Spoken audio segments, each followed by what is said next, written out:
Hello everyone, मैं विकास कुमार आज आपका एक नया टॉपिक स्टार्ट करने जा रहा हूँ जिसका नाम है properties of addition, multiplication, subtraction and division. मतलब कि हम इन चारों ऑपरेशनों में किस तरह की प्रॉपर्टी यूज़ करते हैं जो हमारे पास बेसिकली यूज़ होता है, हम आज उसके बारे में देखेंगे। देखिए, हमारे पास कुल मिलाकर 4 प्रॉपर्टी होती है। पहला जो होता है वो हमारा होता है क्लोज़र प्रॉपर्टी। सेकंड जो होता है वो होता है हमारे पास कम्यूटेटिव प्रॉपर्टी। तीसरा जो होता है वो हमारे पास होता है एसोसिएटिव प्रॉपर्टी। और फोर्थ जो होता है वो हमारे पास होता था आइडेंटिटी। ये 4 तरीके की प्रॉपर्टी होती है जिसे हम यूज़ करके कोई भी addition, multiplication, subtraction and division करते हैं। तो आइए समझते हैं क्लोज़र प्रॉपर्टी। क्लोज़र प्रॉपर्टी क्या होती है? देखिए, क्लोज़र प्रॉपर्टी वो होती है अगर हम किसी सेम नंबर की मल्टीप्लाई या डिवीज़न करें तो वही नंबर आना चाहिए। जैसे अगर हमारे पास 2 और 3 नेचुरल नंबर है, 2 भी नेचुरल नंबर है, 3 भी नेचुरल नंबर है, मतलब इन दोनों की मल्टीप्लाई करके हमारे पास जो सॉल्यूशन आता है ये भी अगर हमारा नेचुरल नंबर आता है तो हम कहेंगे कि एक क्लोज़र प्रॉपर्टी है, नहीं तो नहीं है।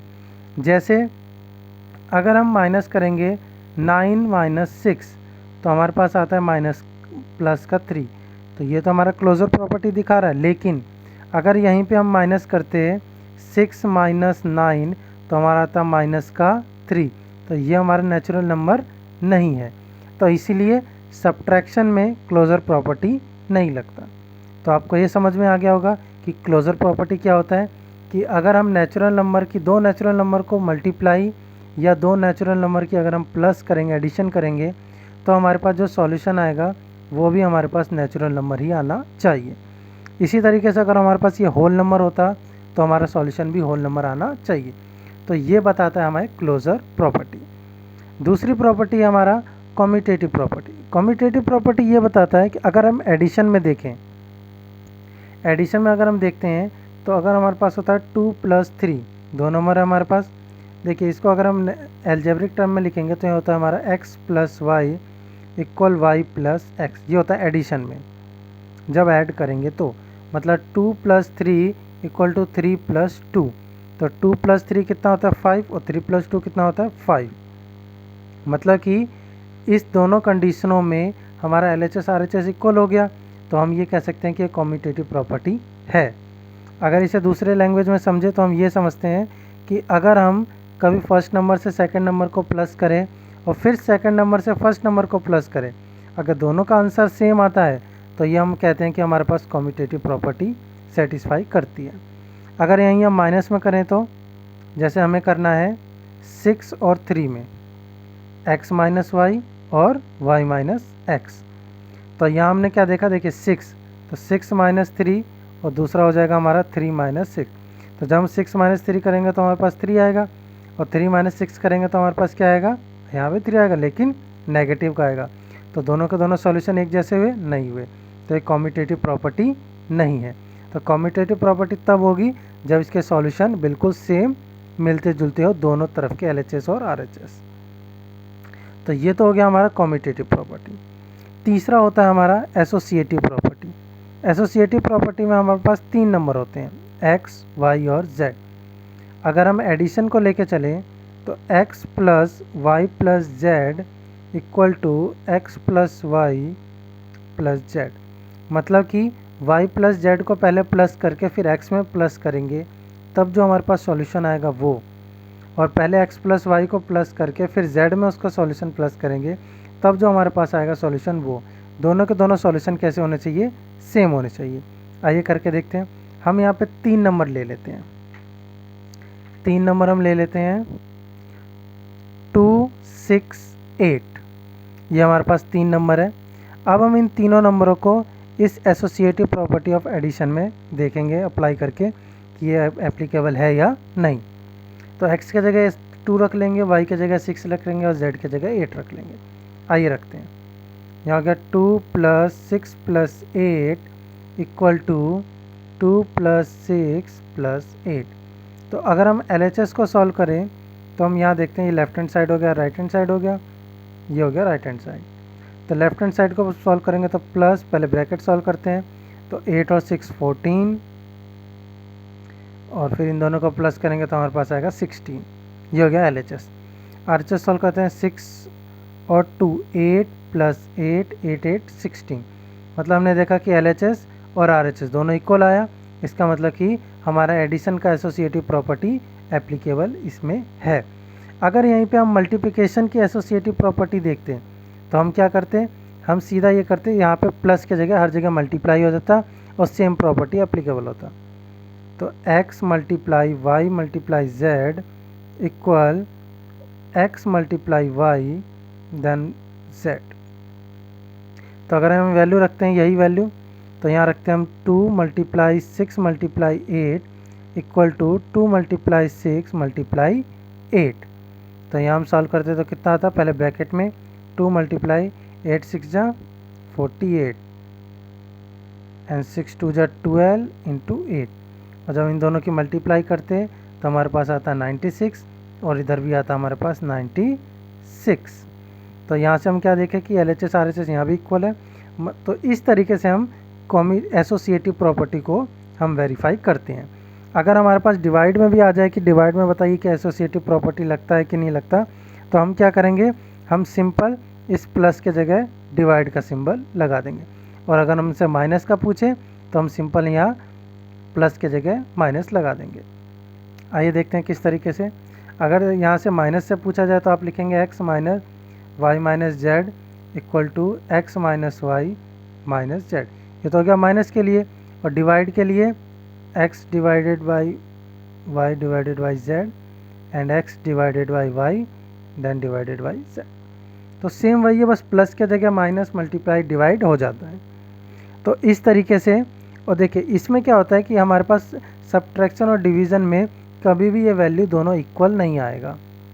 तो इसीलिए हम सिर्फ एडिशन एंड मल्टीप्लिकेशन के लिए कम्यूटेटिव प्रॉपर्टी को चेक करते हैं। तो यहाँ से हमने क्या, यहाँ से आपने 3 प्रॉपर्टी समझ ली, जिसकी है closure property, commutative property, associative property. तीसरा है आइडेंटिटी प्रॉपर्टी। आइडेंटिटी प्रॉपर्टी में जैसे आप पहले भी इस तरह के सवाल कर चुके हैं, जैसे हम पता है एडिटिव आइडेंटिटी, एडिटिव आइडेंटिटी, इसे हम एडिटिव इन्वर्स भी कहते हैं। और इसी तरीके से हमारे पास मल्टीप्लिकेशन के लिए आता है मल्टीप्लिकेशन आइडेंटिटी या मल्टीप्लिकेशन इन्वर्स। तो ये हम कैसे करते थे, जैसे हमारे पास क्वेश्चन है 7, तो 7 का अगर हमें एडिटिव इन्वर्स एडिटिव आइडेंटिटी निकालना है तो हम क्या करते थे, इस +7 का जगह -7 लिख लेते, मतलब इसमें माइनस की मल्टीप्लाई कर देते थे। और अगर हमारे पास यही 7 है, इसकी हमें मल्टीप्लिकेशन आइडेंटिटी निकालनी होती थी, तो हम क्या करते थे, 7 का हम रेसिप्रोकल कर देते थे, मतलब 1/7। ये हमारे पास क्या हो गया 1/7, इस 7 का मल्टीप्लिकेशन आइडेंटिटी मतलब मल्टीपल इन्वर्स, और +7 का ये हो गया एडिटिव इन्वर्स मतलब एडिटिव आइडेंटिटी। तो यहाँ से आप चारों प्रॉपर्टी आप समझ गए होंगे कि किस तरीके से हम क्लोजर प्रॉपर्टी देखते हैं, कम्यूटेटिव प्रॉपर्टी देखते हैं, एसोसिएटिव प्रॉपर्टी देखते हैं और आइडेंटिटी प्रॉपर्टी देखते हैं। तो आइए इससे रिलेटेड कुछ सवाल करते हैं। सवाल करने से पहले कुछ डिवीज़न के कुछ रूल है वो हम देख लेते हैं। अगर हम किसी भी नंबर में 0 की मल्टीप्लाई करें तो हमारे पास क्या सॉल्यूशन आता है, 0 आता है। इसी तरीके से अगर हम किसी भी 0 को किसी भी होल नंबर से मतलब नेचुरल नंबर से अगर हम डिवाइड करें, होल नंबर से नहीं नेचुरल नंबर से डिवाइड करें, तो हमारे पास सॉल्यूशन 0 आता है। तो ये 2 चीज़ हमें ध्यान रखना है। तो आइए हमारे पास एक क्वेश्चन है, इसमें क्या कहा गया है, इसमें हमें कहा गया है कि हमें x minus y does not equal to y minus z हमें शो कराना है। तो हम इसे किस तरीके से करते हैं, हमारे पास x की वैल्यू दे दिया उन्होंने 326 और y की वैल्यू दे दिया 144। देखिए यहाँ पे माइनस है, यहाँ पे वो डिवाइड का सिंबल लगा के भी करवा सकते हैं। तो सेम मेथड से करना है। तो हमें क्या करना है, पहले x माइनस वाई की LHS लिख लेंगे। ये होता है लेफ्ट हैंड साइड, ये होता है राइट हैंड साइड, मतलब इक्वल के इधर लेफ्ट हैंड साइड, इक्वल के उधर राइट हैंड साइड। तो पहले हम लेफ्ट हैंड साइड सॉल्व करेंगे, x माइनस वाई की वैल्यू, x हमारा 326 y की वैल्यू 144। तो इन दोनों को माइनस करेंगे 281 182, और जब हम RHS वैल्यू सॉल्व करेंगे तो हमारे पास है y minus x, sorry z नहीं x है, तो y की value 144 y minus x minus 326। तो जब हम इसको माइनस करेंगे, देखिए माइनस तो सेम वही होगा, आंसर आएगा 182, लेकिन यहाँ माइनस का बड़ा है तो माइनस का आ गया। तो हमने ये देखा कि LHS और RHS इक्वल नहीं है, क्योंकि दोनों का सॉल्यूशन अलग अलग है, एक पॉजिटिव और एक नेगेटिव। तो इसी तरीके से हम कोई भी प्रॉपर्टी ईजिली प्रूव कर सकते हैं। आइए एक डिवीज़न की प्रॉपर्टी देखते हैं, जो हमारे पास कम्यूटेटिव एसोसिएटिव प्रॉपर्टी शो कराता है। ये हमारे पास एक एग्जांपल है, इसे हमें सॉल्व करना है। x की वैल्यू 24 है, y की वैल्यू 4 है और z की वैल्यू 2 है। ये हमारा कम्यूटेटिव प्रॉपर्टी देखिए, वो सॉरी एसोसिएटिव प्रॉपर्टी का देखिए सेम रूल है। इसमें हमें प्रूव करना है कि ये एप्लीकेबल है या नहीं। तो आइए चेक करते हैं। सबसे पहले LHS ले लेते हैं। लेफ्ट हैंड साइड वो है हमारा ये x डिवाइडेड बाई y, पहले x y और डिवाइड करेंगे, फिर उससे z से डिवाइड करेंगे।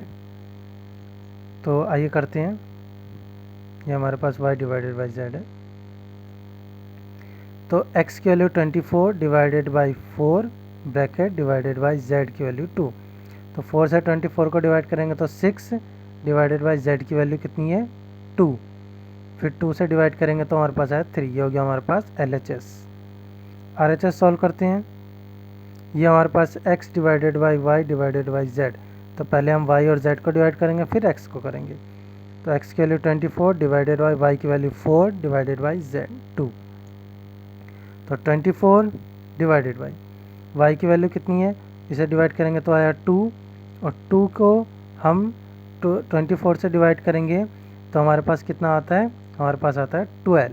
तो हमने यहाँ देखा कि हमारे पास LHS और RHS दोनों वैल्यू क्या होगी, इक्वल नहीं हुई।